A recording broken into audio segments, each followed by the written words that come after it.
આજની સવારના સૌથી મોટા સમાચાર મળી રહ્યા છે કચ્છથી, જ્યાં રાપરમાં આવ્યો છે ભૂકંપનો એક મોટો આંચકો। આજે સવારે 4:30 કલાકે ભૂકંપનો આંચકો અનુભવાયો હતો। આપને કહી દઈએ કે 4.6ની તીવ્રતાનો આ ભૂકંપનો આંચકો આવ્યો હતો।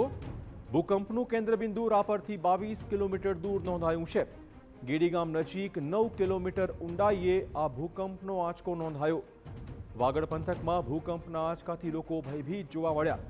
ભૂકંપ બાદ અત્યાર સુધીમાં નોંધાયા છે 8થી વધુ આફ્ટર શોક્સ। આજે ફરીવાર ભૂકંપના મોટા આંચકાએ કચ્છના લોકોને ભયભીત કર્યા છે। આજના ભૂકંપના આંચકાએ કચ્છવાસીઓને 26મી જાન્યુઆરી 2001ના રોજ આવેલા ભયંકર ભૂકંપની યાદ તાજી કરાવી છે।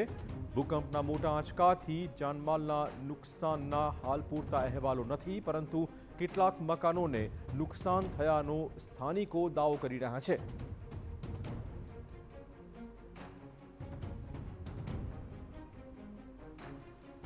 તો કચ્છના રાપર પાસે સવારે 4:30 ભયંકર ભૂકંપના આંચકાથી વાગડ વિસ્તારની ધરા ધણધણી ઉઠી હતી। સંબંધિત કચેરીનો સંપર્ક સાધતા જણાવાયું કે 4:30 4.6નો આંચકો રાપરથી 22 કિલોમીટર અંતરે ઉત્તર પશ્ચિમ દિશાએ આવેલું છે, જેનું કેન્દ્રબિંદુ અને એક નહીં પરંતુ ઉપરા છાપરી 8 આંચકાઓ નોંધાયા છે। મોટો આંચકો એટલે લગભગ 4.5 થી 5ની તીવ્રતાનો આંચકો અનુભવાયો હતો। રાપર તાલુકાના ખેંગારપર ગામે 2001 26 જાન્યુઆરીની યાદ તાજી કરાવતો જબરજસ્ત ભૂકંપનો આંચકો આવ્યો હતો।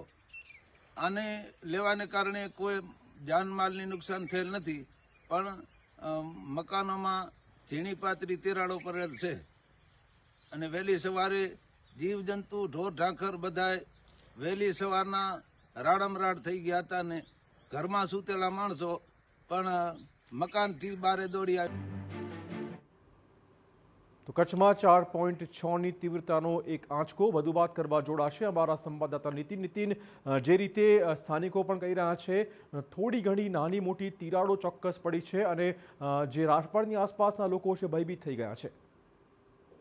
હજી કચ્છમાં ભૂકંપના આંચકા આવવાનો સિલસિલો જે છે તે જે યથાવત રહ્યો છે। રાપરના ગેડી ગામે આજે વહેલી સવારે જે છે તે જોરદાર ભૂકંપનો આંચકો નોંધાયો હતો। ગેડી ગામે 9 કિલોમીટર ઊંડાઈએ જે છે તે 4.6 તીવ્રતાનો જે છે તે આંચકો આવ્યો હતો। ત્યારબાદ પણ જે છે 5 થી 6 જેટલા જે છે તે આફ્ટર શોક નોંધાયા હતા। કંપનની જે છે તે તીવ્રતા મોટી હોવાથી લોકો જે છે તે વહેલી સવારે ઊંઘમાંથી જાગીને ઘર બહાર દોડી ગયા હતા।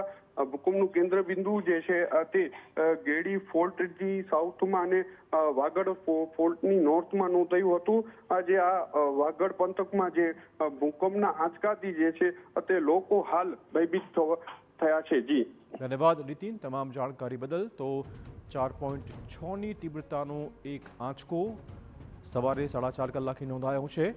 રાપરની આસપાસના વિસ્તારોમાં આંચકો અનુભવાયો હતો। લોકો ચોક્કસ ભયભીત છે। ગેડી ગામ નજીક 9 કિલોમીટર ઊંડાઈએ આંચકો નોંધાયો છે।